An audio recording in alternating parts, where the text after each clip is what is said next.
అత్యంత కష్టతరమైన శాఖ అని తెలిసినా దానిని స్వచ్ఛందంగా తీసుకోవాలని తానే అడిగి ముఖ్యమంత్రి చంద్రబాబును అభ్యర్థించినట్లు మంత్రి నారా లోకేష్ వెల్లడించారు. రాష్ట్ర విద్యా వ్యవస్థను బలోపేతం చేయాలని, దీని ద్వారానే విద్యార్థుల భవిష్యత్తు మెరుగుపరచాలని ఆయన ఆకాంక్షించారు. గత ప్రభుత్వం విద్యారంగాన్ని అనేక ప్రాంతాల్లో దిగజార్చిందని విమర్శిస్తూ నూతన ప్రభుత్వంగా విద్యలో సమగ్ర సంస్కరణలు తీసుకురావడమే లక్ష్యంగా పనిచేస్తున్నామని పేర్కొన్నారు. ఉపాధ్యాయుల సమస్యల పరిష్కారం, మౌలిక సదుపాయాల అభివృద్ధి, నాణ్యమైన విద్యా ప్రమాణాల అమలుపై పూర్తి దృష్టి పెట్టనున్నట్లు మంత్రి స్పష్టం చేశారు. నన్ను అడిగారు, గతంలో వేరే శాఖ చేసావు, అది పవన్ అన్న కోరుతున్నారు, మీరు ఏ శాఖ చేయాలనుకుంటున్నారంటే నేను చెప్పాను, విద్యాశాఖ నాకు ఇవ్వండి సార్, ఒక కమిట్మెంట్ తో చేయాలనుకుంటున్నాను. అప్పుడే నన్ను అడిగారు, కఠినమైన శాఖ, యూనియన్స్ ఉంటాయి, నువ్వు చేయగలుగుతావా అని. అందుకే అడుగుతున్నాను సార్. ఇది మీ అందరికి ఎందుకు చెప్తున్నానంటే, all of us have to choose a road less travel. మీరందరూ అనుకోవచ్చు లోకేష్కి ఏముంది, అన్ని ఉన్నాయి కదా అని. ఎస్, తల్లిదండ్రులు బాగా ప్రోత్సహించారు, నేను ఏ యూనివర్సిటీకి వెళ్లాలన్నా కూడా గైడ్ చేశారు, బాగా చదివా. కానీ నేను రాజకీయాల్లోకి, ప్రత్యక్ష రాజకీయాల్లోకి వచ్చిన తర్వాత ఎన్నికల్లో పోటీ చేయాలంటే 1984 తర్వాత గెలవని నియోజకవర్గంలో నేను 2019లో పోటీ చేశాను. ఓడిపోయా. ఒక రోజు బాధ కలిగింది. రెండో రోజు నుంచి ఆ బాధ, ఆవేదన నాలో కసి పెంచింది. ఇక్కడనే మళ్ళీ పోటీ చేయాలి, గెలవాలని కసితో ఆ రోజు, రెండో రోజు నుంచి పనిచేశాను. 5 years కష్టపడ్డా. ఆంధ్ర రాష్ట్ర చరిత్రలో ఎప్పుడు రాని విధంగా టాప్ 3 మెజారిటీస్ లో నియోజకవర్గం వచ్చింది. ఇది మీ అందరికి ఎందుకు చెప్తున్నానంటే, there is no replacement for will power, there is no replacement for hard work. ఒక జోక్గా చెప్పాలి, నేను స్టాన్ఫర్డ్ లో చదివేటప్పుడు, స్టాన్ఫర్డ్ లో ఎంబీఏ చేశాను. అక్కడ ఆర్జే మిల్లర్స్ అని ఉంటారు. టాప్ 3% ఆఫ్ ద క్లాస్ వాళ్ళని ఆర్జే మిల్లర్స్ అంటారు. సో మేము అందరూ నవ్వుకునే వాళ్ళం, we are friends of RJ millers అని. అట్లా ఈ రోజు I'm friends of shining stars. మీరు బాగా చదివారు, బాగా కష్టపడ్డారు, ఒక పట్టుదల, ఒక కమిట్మెంట్ తో ఈ రోజు మిమ్మల్ని ఇక్కడ కూర్చోబెట్టి, మీ మెరిట్ ఈ రోజు ఇక్కడ కూర్చోబెట్టి, మిమ్మల్ని అందరం చూసిన తర్వాత సమాజంలో ఉన్న తల్లిదండ్రులకి ప్రభుత్వ విద్య పైన నమ్మకం పెరుగుతుంది. నేను ఎంత మాట్లాడినా, శాసనసభలో ఎంత మాట్లాడినా, రిజల్ట్స్ విల్ స్పీక్. నేను అదే అధికారులు చెప్తా, అవుట్పుట్లు కాదు, ఎన్ని గంటలు చదువు చెప్పాం కాదు, ఎన్ని సార్లు వచ్చారు కాదు, నాకు అవుట్కమ్ రిజల్ట్స్ లో మనం చూపించాలి సమాజానికి. ఒక్క నంబర్ పైన మనల్ని మెజర్ చేస్తారు, పదే పదే చెప్పారు. ఈ రోజు మీరు ప్రభుత్వ విద్య పైన నమ్మకం పెంచిన వాళ్ళు అవుతారు. నిజంగానే I'm very proud of you. You are the brand ambassadors of Andhra Pradesh. వచ్చే సంవత్సరం నుంచి ప్రైవేట్ సంస్థలతో ధీటుగా మేము కూడా యాడ్లు ఇవ్వబోతున్నాం. మీరు యాడ్లు చూస్తారు కదా, రిజల్ట్స్ వచ్చిన 1, 2, 3, 4, 4, 5 అనే యాడ్లు ఇస్తారే, వాళ్ళతో ధీటుగా మేము కూడా ఇద్దాం. నెక్స్ట్ ఇయర్ నుంచి క్వాలిటీ తీసుకొద్దాం అనే లక్ష్యంతో మీ ప్రభుత్వం పనిచేస్తుంది. ప్రభుత్వ మెడికల్ కాలేజీలు, కోర్టు లాంటి ప్రాధాన్యమైన ప్రభుత్వ రంగాల్ని చంద్రబాబు అమ్మేందుకు చూస్తున్నారని విమర్శించారు వైఎస్ఆర్ కాంగ్రెస్ పార్టీ అధ్యక్షుడు వైఎస్ జగన్. ప్రజల ఆరోగ్య హక్కులపై దాడి చేస్తూ ప్రభుత్వ ఆసుపత్రుల నిర్మాణానికి ఆటంకం కలిగిస్తున్నారని ఆరోపించారు. ప్రశ్నించే గొంతులు ఉండకూడదన్న దృక్పథంతో భయానక పాలన కొనసాగిస్తున్నారని జగన్ ఆగ్రహం వ్యక్తం చేశారు. ప్రజా ఆస్తుల్ని కార్పొరేట్ చేతుల్లోకి నెట్టే కుట్రను ప్రజలు గమనించాలని పిలుపునిచ్చారు. అక్కడ ఉంటే అసిస్టెంట్ ప్రొఫెసర్లు అందుబాటులో ఉంటారు. ఆ కాలేజీలో పనిచేసే స్టాఫ్, పోస్ట్ గ్రాడ్యుయేట్ స్టూడెంట్స్, వీళ్ళంతా కూడా అందుబాటులో ఉండి ఒక మల్టీ స్పెషాలిటీ హాస్పిటల్ ఆ డిస్ట్రిక్ట్లో పేదలకు అందుబాటులో ఉంటుంది. ఎప్పుడైతే ఈ మెడికల్ కాలేజ్ అక్కడ అందుబాటులో ఉంటుందో, గవర్నమెంట్ మెడికల్ కాలేజ్ అందుబాటులో ఉంటుందో, అప్పుడు ప్రైవేట్ రంగంలో ఉన్న ఏ హాస్పిటల్ కూడా పేదవాడిని ఎక్స్ప్లాయిట్ చేయని పరిస్థితిలోకి వస్తుంది. ఎందుకంటే ఎక్స్ప్లాయిట్ చేసే పరిస్థితి అంటే, అక్కడే గవర్నమెంట్ హాస్పిటల్ ఉంది కదా, మెడికల్ కాలేజ్, ఆటికి పోతామని చెప్పి చెప్తారు ఎవరైనా కూడా. ఆ పరిస్థితి నుంచి నాశనం చేసి కాలేజీలు అమ్మడానికి సిద్ధపడ్డారు. మన ప్రభుత్వ హయాంలో గతంలో ఎప్పుడు జరగని విధంగా, రాష్ట్ర చరిత్రలో ఎప్పుడు చూడని విధంగా మనం కొత్తగా గవర్నమెంట్ రంగంలో 3 పోర్టులు ఏకంగా కట్టడానికి శ్రీకారం చుట్టాం. ఇదే విశాఖపట్నం జిల్లాలో ప్రజలకందరికీ కూడా బాగా తెలుసు. మూలపేట, శ్రీకాకుళం జిల్లాలో పోర్టు. గతంలో ఎప్పుడు ఊహించని విధంగా శ్రీకాకుళం జిల్లాకు అభివృద్ధి బాట నడిపించే ఒక గొప్ప అడుగు ఆ పోర్టు. ఆ పోర్టులో అడుగులు వేసింది ఎప్పుడు అని అంటే, మన ప్రభుత్వం వచ్చిన తర్వాతనే. అక్కడే మనం భూములు కొనుగోలు దగ్గర నుంచి, పర్మిషన్ తేవడం దగ్గర నుంచి, చివరికి ఆ పోర్టు ఇబ్బంది పడకోకుండా ఫైనాన్షియల్ క్లోజర్ కూడా మనమే పూర్తిగా కంప్లీట్ చేసి, ఏకంగా మనం 30% పన్ను కూడా పూర్తి చేసే కార్యక్రమం మనం చేస్తే, చంద్రబాబు నాయుడు గారు ఇప్పుడు ఆ 3 పోర్ట్లను, గవర్నమెంట్ రంగంలో ఉన్న 3 పోర్ట్లను కమిషన్ల కోసం అమ్మడానికి ఈ పెద్ద మనిషి శ్రీకారం చుట్టాడు.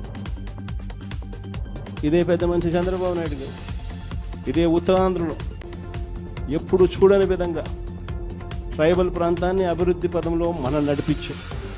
ట్రైబల్ ప్రాంతంలో ఒక ట్రైబల్ ఇంజనీరింగ్ కాలేజ్, ట్రైబల్ ప్రాంతంలో ఒక మెడికల్ కాలేజ్, ట్రైబల్ ప్రాంతంలో ఏకంగా 5 సూపర్ స్పెషాలిటీ హాస్పిటల్ ఐటీడీఏ పరిధిలో, ఏకంగా సాలూరులో ఒక ట్రైబల్ యూనివర్సిటీ కూడా అడుగులు వేగంగా మనం ముందుకు వేయి చేస్తే ఈ పెద్ద మనిషి పూర్తిగా వాటి పనుల గురించి పట్టించుకునే పరిస్థితిలో ఎవడూ లేని పరిస్థితిలో ఈరోజు ట్రైబల్ ప్రాంతం కనపడతాం. ఈరోజు భోగాపురం ఇంటర్నేషనల్ ఎయిర్పోర్ట్ మనందరికీ కూడా పరిచయం. ఆ పనులు 5 సంవత్సరాలు చంద్రబాబు నాయుడు హయాంలో కాళేశ్వరం ప్రాజెక్టు అవకతవకలపై రాష్ట్ర ప్రభుత్వం స్పష్టమైన దశలను అనుసరిస్తోందని ఎమ్మెల్సీ అద్దంకి దయాకర్ తెలిపారు. ఈ అంశంలో ప్రమేయం ఉన్న అందరి వివరణలు తీసుకున్నాకే బాధ్యులపై కఠిన చర్యలు తీసుకుంటామని స్పష్టం చేశారు. అభిప్రాయాలని సంపాదించిన అనంతరమే దర్యాప్తు పునరుద్ధరిస్తుందని, తొందరపడకుండా నిర్దిష్ట ఆధారాలుగా విచారణ జరగాలని అభిప్రాయపడ్డారు. ప్రజల ఆందోళనతో పాటు ప్రాజెక్టు నాణ్యతపై వచ్చిన ఆరోపణలను ప్రామాణికంగా పరిగణించి తగిన చర్యలు తీసుకోవాలని ప్రభుత్వానికి సూచించారు. ఈరోజు కేసీఆర్ గారికి, హరీష్ రావు గారికి, తర్వాత ఈటెల రాజేందర్ గారికి ఘోష్ కమిటీ యొక్క ఆహ్వాన పత్రికలు లేదంటే సమన్సస్కు అనుకోవచ్చు, లేదంటే ఆ సంబంధిత అంశంలో వాళ్ళకిచ్చిన తాకీదులకు సంబంధించి వివిధ రకాల వ్యాఖ్యానాలు విపక్షాలకు సంబంధించి కానీ బీజేపీ బీఆర్ఎస్ మిత్రులు కానీ చేస్తున్న వైనం చూస్తున్నాం. ఇప్పటికీ కాళేశ్వరంకు సంబంధించిన అంశంలో ఆ రోజు ముఖ్యమంత్రిగా ఉన్న కేసీఆర్ గారు కానీ, ఆ రోజు ఇరిగేషన్ శాఖ మంత్రిగా ఉన్న హరీష్ రావు గారు కానీ, ఆ రోజు ఆర్థిక అనుమతులు ఇచ్చిన ఈటెల రాజేందర్ గారు కానీ డెఫినెట్ గా దానికి సంబంధించి వివరణ ఇవ్వాల్సిన సందర్భం ఉన్నది. కమిటీ ఈరోజు 17 నెలలైంది, సంవత్సరంన్నర అయింది ఇంకా అని చెప్పేసి చాలా మంది అంటున్న పరిస్థితుల్లో తప్పు జరిగింది కాబట్టే, ప్రిమాఫేసి ఉంది కాబట్టే కమిటీ ఈరోజు కాన్స్టిట్యూట్ అయింది. కమిటీ కాన్స్టిట్యూట్ అయిన తర్వాత దానికి సంబంధించిన వివరణల కొరకు వెళ్తున్నప్పుడు ప్రత్యేకించి ఆ రోజు డిజైనర్గా లేకపోతే తన రక్తము తన మైండ్ పెట్టినని చెప్పిన కేసీఆర్ గారు కూడా దాని మీద సమాచారం ఇవ్వాల్సిన అవసరం ఉంది. ఎందుకంటే ప్రతి ఒక్కరు కూడా వేలు కేసీఆర్ గారి వైపు చూపుతున్న పరిస్థితి. కాంగ్రెస్ ప్రభుత్వం కమిషన్ వేయడం వెనుక ఒక ప్రధానమైన ఉద్దేశం ఉంది. ఉత్తగనే బట్టగాల్చి మీదేసి ఏదో రాజకీయ కక్ష సాధింపు కొరకు చేయలేదు. సాంకేతికాంశాలు, ఆర్థికాంశాలు, అవినీతికి సంబంధించిన అక్రమాలకు సంబంధించిన వివరణ తేలినాకనే బాధ్యుల పట్ల చర్యలు తీసుకోవాలని ఒక డెమోక్రటిక్ ఒక వాల్యూస్ తోనే ఈరోజు ఆ కమిషన్ వేయడం జరిగింది. తిరువూరు మున్సిపల్ ఎన్నికల సందర్భంగా వైఎస్ఆర్సీపీ కౌన్సిలర్లపై జరిగిన దాడిపై కఠిన చర్యలు తీసుకోవాలంటూ వైఎస్ఆర్సీపీ నేతలు ఎన్నికల కమిషనర్ నీలం సాహ్నికి ఫిర్యాదు చేశారు. పోలీసులు తమ బాధ్యతలు నిర్వర్తించడంపై ఎమ్మెల్సీలు లేళ్ల అప్పిరెడ్డి వరదు కళ్యాణి, పండుల రవీంద్రబాబు, మాజీ ఎమ్మెల్యే మల్లాది విష్ణు గట్టిగా స్పందించారు. ఎన్నికల కమిషన్ ఆదేశాలను పట్టించుకోకుండా పోలీసులు టీడీపీకి అనుకూలంగా వ్యవహరిస్తున్నారని ఎమ్మెల్సీ వరదు కళ్యాణి ఆరోపించారు. ప్రజాస్వామ్యాన్ని కాపాడే బాధ్యత ప్రభుత్వానిదేనని ఆమె స్పష్టం చేశారు. నిన్న 4 కౌన్సిలర్ని బలవంతంగా తీసుకుని వెళ్లి పార్టీలో చేర్పించినటువంటి పరిస్థితి చూసాం. ఈ రోజు కూడా అదే రకంగా చేయాలని ప్రయత్నం చేస్తా ఉన్నారు. మెజార్టీ లేకపోయినా తిరువూరు మున్సిపాలిటీని హస్తగతం చేసుకోవాలని చెప్పని దౌర్జన్యంగా చేసేటటువంటి కార్యక్రమం జరుగుతోంది. ఎన్నికల కమిషన్ డైరెక్షన్ ఇచ్చినా, అలాగే ఈరోజు ఉదయం కోర్టులో కూడా వైఎస్ఆర్ కాంగ్రెస్ పార్టీ పిటిషన్ దాఖలు చేయడం జరిగింది. కోర్టు కూడా ఆశ్చర్యపోయింది. ఎన్నికల కమిషన్ స్పష్టంగా ఆదేశాలు ఇచ్చినప్పటికీ కూడా ఎందుకని పోలీస్ యంత్రాంగం ఈ రకంగా వ్యవహరిస్తుంది, ఒక 30 నిమిషాల్లో అరగంట లోపు నాకు పూర్తి సమాచారం కావాలి అని చెప్పని న్యాయస్థానం కూడా ఆదేశించడం జరిగింది అని చెప్తున్నాం. అంటే ఈ ప్రభుత్వానికి కానీ, ఈ కూటమి ప్రభుత్వానికి కానీ, పోలీస్ యంత్రాంగం కానీ, ఎన్నికల కమిషన్ అన్నా లేకపోతే న్యాయస్థానాలన్నా లెక్కలేనటువంటి పరిస్థితి కనబడతా ఉంది. మెజార్టీ ఉన్నప్పుడు, మీకు మెజార్టీ ఉంటే ఎందుకు ఇలాంటి అరాచకమైనటువంటి కార్యక్రమాలకి, ఎందుకు ఈ రకమైనటువంటి కార్యక్రమాలకి పాల్పడుతున్నారో ఆంధ్ర రాష్ట్ర ప్రజలకి సమాధానం చెప్పాల్సినటువంటి అవసరం ఉన్నది అని చెప్పిన వైఎస్ఆర్ కాంగ్రెస్ పార్టీ డిమాండ్ చేస్తోంది. ఇప్పటికైనా సరే మా కౌన్సిలర్తో మా గుర్తు మీద గెలిచినటువంటి కౌన్సిలర్తో మీరు చైర్మన్ తీసుకోవడానికి ప్రయత్నం చేస్తా ఉన్నారు. ఇది అప్రజాస్వామికము, అన్యాయము అని చెప్తా ఉన్నాం. దౌర్జన్యంతో మీరు మున్సిపల్ చైర్మన్ స్థానం సంపాదించాలని ప్రయత్నం చేస్తారు. ఇది సాగదు. ఇది ఈ ప్రజాస్వామ్యంలో ఇలాంటి దానికి తావులేదు. ఖచ్చితంగా రెడ్డిగూడెం దగ్గర నుంచి కౌన్సిల్ హాల్ వరకు తిరువూరు మున్సిపాలిటీలో ఎన్నిక జరిగే వరకు కూడా పోలీసులు భద్రత కల్పించాలి అని చెప్పి డిమాండ్ చేస్తా ఉన్నాం. ఉదయం నుంచి అడుగుతా ఉన్నాం, అధికారులందరికీ చెప్తా ఉన్నాం. వాళ్ళు చెప్పేది ఒకటి, క్షేత్రస్థాయిలో జరిగేటటువంటి కార్యక్రమం వేరేది. ఎన్నికల కమిషన్ నిన్న డైరెక్షన్ ఇస్తే విజయవాడ నుంచి ఎన్నికల కౌన్సిల్ హాల్ వరకు ఎందుకు మీరు భద్రత కల్పించలేకపోయారు? ఎందుకు మీరు గన్మెన్ లేవలేకపోయారు? దానికి సమాధానం చెప్పండి. ఆ రోడ్డు తిరువూరు వస్తే భద్రత కల్పిస్తారంట.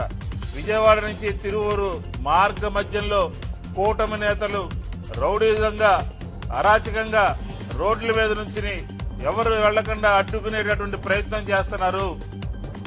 ఎందుకు అంత కక్కుర్తి మీకు? మెజార్టీ లేనప్పుడు ఎందుకు రావాలి రోడ్డు మీదకి? టీపీసీసీ అధికార ప్రతినిధి డాక్టర్ సత్యం శ్రీరంగం సంచలన వ్యాఖ్యలు చేశారు. రాహుల్ గాంధీ దేశభక్తిని బీజేపీ నాయకులు ప్రశ్నించే అర్హత లేదని వ్యాఖ్యానించారు. రాహుల్ దేశంలో ఎక్కడైనా స్వేచ్ఛగా తిరిగే ధైర్యం ఉన్న నాయకుడిని పేర్కొన్నారు. కేంద్రంలో అధికారంలో ఉన్న బీజేపీ నాయకులు ఎప్పటికీ దేశానికి తగిన సేవ చేయలేదని విమర్శించారు. గాడ్సేకు మహానుభావుడుగా చూస్తూ దేశభక్తిపై బోధించేందుకు ప్రయత్నిస్తున్నారని తీవ్ర స్థాయిలో విమర్శించారు. చిల్లర రాజకీయాలు మాని దేశభక్తిని ప్రదర్శించాలంట. అసలు కిషన్ రెడ్డి గారు మీరు ఏం మాట్లాడుతున్నారు మీకు అర్థమవుతుందా? మీరు ఇంకా కూడా కేంద్ర మంత్రిలాగా మీరు ప్రవర్తించబోతే అసలు ఏమనుకోవాలి? రాహుల్ గాంధీ గారు ఈ దేశంలో వారి చిన్న వయసులోని వారి తండ్రిని, వాళ్ళ నాయనమ్మని టెర్రరిస్టుల చేతులు, విచ్ఛిన్నకారుల చేతులు దేశ సమైక్యత కోసం వారి కుటుంబంలో ఇద్దరిని కోల్పోయారు. వారి కుటుంబంలో ఈ రోజు 4 తరాలు 5 తరాలుంటే 3కి భారతరత్న ఇచ్చారు. వారి దేశభక్తిని శంకించేంత ధైర్యం మీకు ఎక్కడిది? రాహుల్ గాంధీ గారి దేశభక్తిని శంకించేంత ధైర్యం మీకు ఎవరిచ్చారు? రాహుల్ గాంధీ గారి దేశభక్తి గురించి, రాహుల్ గాంధీ గారి ఈ దేశం మీద వారికి ఉన్న నిబద్ధత గురించి మాట్లాడే అర్హత బీజేపీ నాయకులు కానీ మీ ప్రధానమంత్రి మోడీ కానీ మీకు కానీ ఉందా? రాహుల్ గాంధీ గారు ఏం తప్పు మాట్లాడారు? పాక్ ప్రేరేపిత ఉగ్రవాదులు పెహల్గామ్ లో దాడి చేస్తే కాంగ్రెస్ పార్టీ సంపూర్ణ మద్దతు ఇచ్చింది. అఖిలపక్ష సమావేశంలో మా రాహుల్ గాంధీ గారు, లీడర్ ఆఫ్ ది అపోజిషన్, మా ప్రీతమ నేత ఏఐసీసీ అధ్యక్షుడు మల్లికార్జున ఖర్గే గారు, పార్లమెంట్ సభ్యులు, భారతదేశంగా వ్యాప్తంగా ఉన్న కాంగ్రెస్ పార్టీ శ్రేణులు, కార్యకర్తలు, నాయకులు, మా ముఖ్యమంత్రి గారు రేవంత్ రెడ్డి గారు కూడా రోడ్డు మీదకి వచ్చి మీకు మద్దతు తెలియజేశాం. ఇంత సంపూర్ణ మద్దతు మీకు తెలియజేస్తే మీరు మాట్లాడే మాటలు సబబుగా ఉన్నాయా? రాహుల్ గాంధీ గారు ఏం తప్పు మాట్లాడారు? ఈ దేశ విదేశాంగ శాఖ మంత్రి ముందుగానే పాక్ కి తెలియజేశాము అని ప్రెస్ మీట్ లో చెప్తే ఆ తెలియజేసే విధానము అర్హత ఆ మంత్రికి ఉందా అని అడిగాడు. అదే విధంగా పార్లమెంట్ సమావేశాలు పెట్టండి. మీ ప్రధానమంత్రి చెప్పాడు కదా, ప్రధానమంత్రి ఫస్ట్ అయినప్పుడు కొత్తల్లో పార్లమెంటే దేవాలయం అని చెప్పి సాష్టాంగ నమస్కారం చేశాడు. ఈ ప్రజాస్వామ్య వ్యవస్థలో పార్లమెంటే దేవాలయం. అది కాంగ్రెస్ పార్టీ సిద్ధాంతం, కాంగ్రెస్ పార్టీ నమ్ముతుంది. ఆ నమ్మకం లేదు మీకే. కాబట్టి రాహుల్ గాంధీ గారి డిమాండ్ మీరు అంగీకరించమని అడుగుతున్నాం. రాహుల్ గాంధీ గారు ఏమడిగారు? పార్లమెంట్ సమావేశం అత్యవసరంగా పెట్టండి, పార్లమెంట్ సభ్యులందరికీ తెలియజేయండి. లీడర్ ఆఫ్ ది అపోజిషన్ గా ఈ దేశంలో ప్రజల మనోభావాలు, ప్రజల కష్టాలు ప్రభుత్వం దృష్టికి తీసుకురావాల్సిన బాధ్యత రాహుల్ గాంధీ గారి మీద ఉంది. అదే రాహుల్ గాంధీ గారు అడిగారు మిమ్మల్ని, పార్లమెంట్ సమావేశాలు పెట్టండి మరి ఆయన ఏం జరుగుతుందో చెప్పండి అని మిమ్మల్ని అడిగితే మీకు దేశభక్తి లేదు, మీరు పాకిస్తాన్ సపోర్ట్ చేస్తారు అని బుద్ధి లేని మాటలు కేంద్ర మంత్రులే మాట్లాడుతుంటే ఈ దేశ ప్రజలు సిగ్గుతో తలదించుకుంటారు.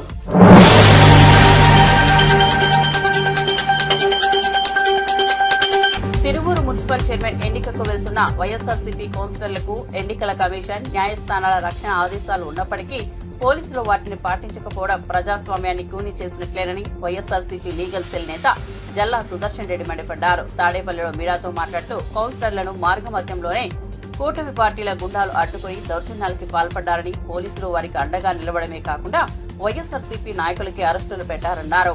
కౌన్సిల్లో పాల్గొనకుండా చేసిన దాడిని అందరూ చూశారు. అదే కుట్రను ఈ రోజు కూడా కొనసాగించారు. తమ తక్కువ సంఖ్య గల సభ్యులకే చైర్మన్ పదవి ఇచ్చేందుకు కూటమి పార్టీలు పన్నిన కుట్ర ఇదని ఆరోపించారు. ప్రజాస్వామ్య పరీక్షణ కోసం ఈ విషయంలో చర్యలు తీసుకోవాలని డిమాండ్ చేశారు.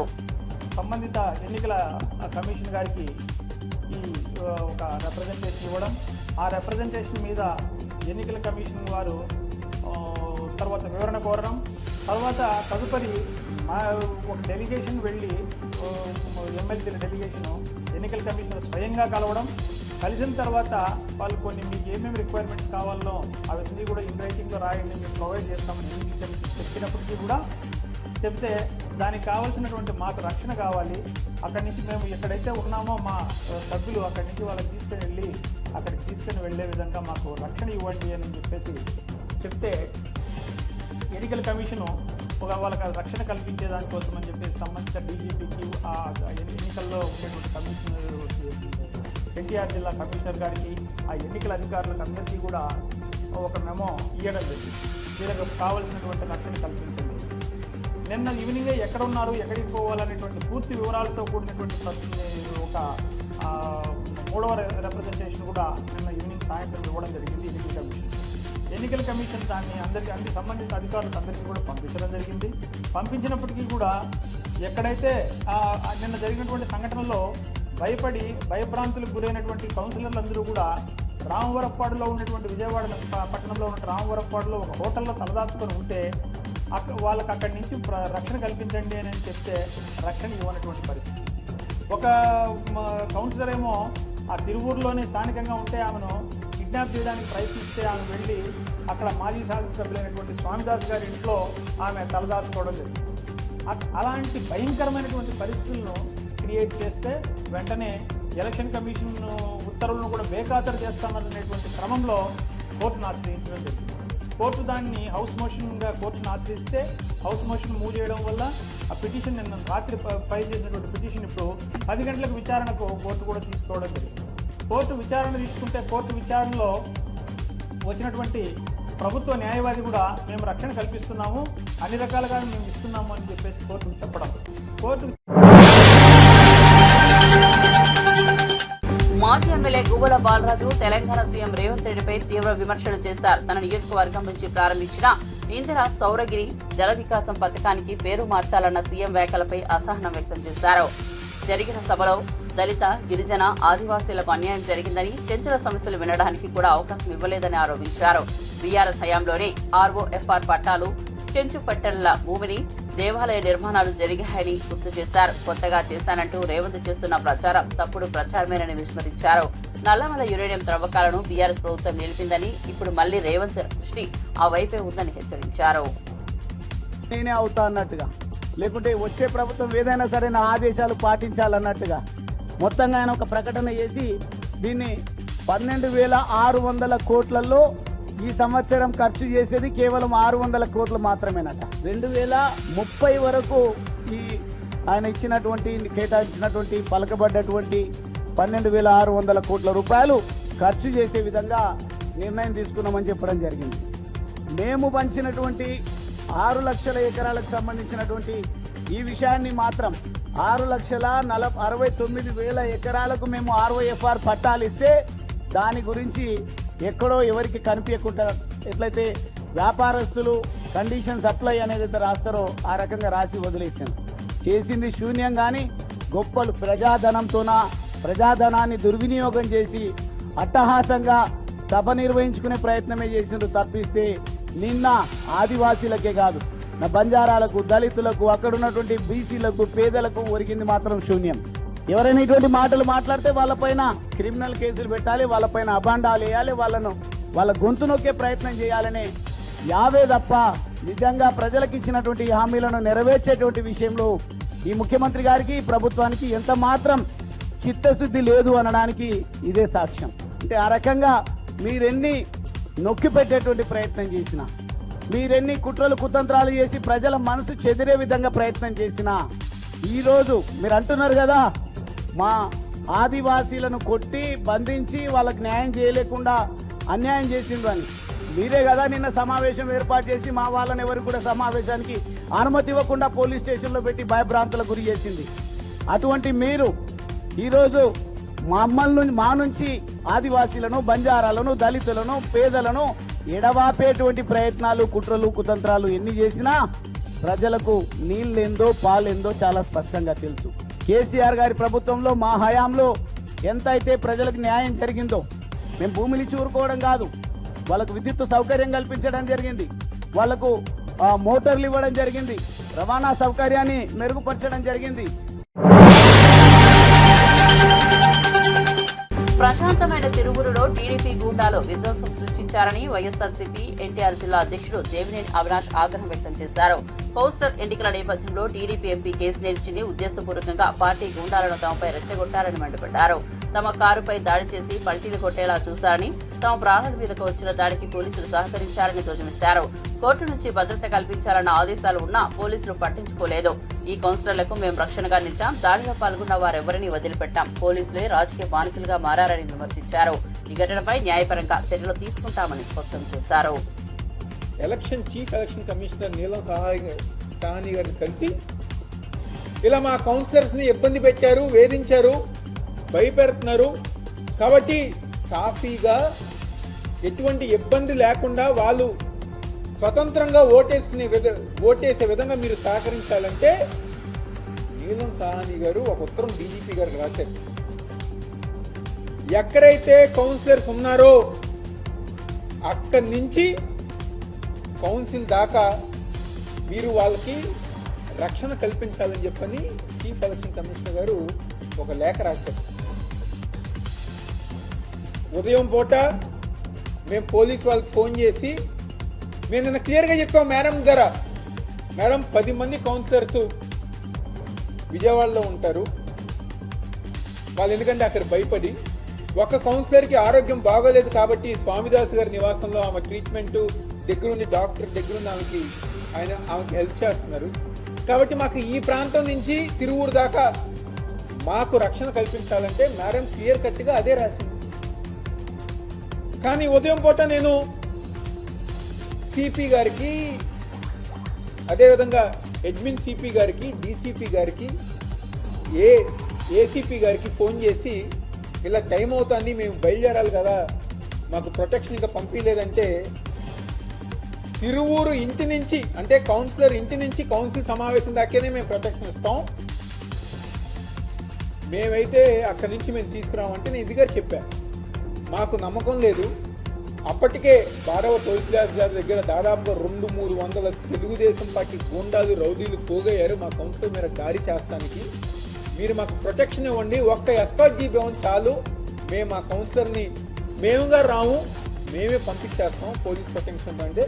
లేదు మేము ఇవ్వలేము, వాళ్ళ ఇంటి దగ్గర నుంచి కౌన్సిల్ దాకానే మేము ఉంటామని చెప్పంటే అప్పుడు నేను, ఎమ్మెల్సీ అరుణ్ గారు, స్వామిదాస్ గారు, మేము ముగ్గురం గారా మా నాయకులతో, తిరువూరు సంబంధించిన నాయకులతో మా కౌన్సిలర్ని రక్షణగా తీసుకెళ్ళడం జరుగుతుంది.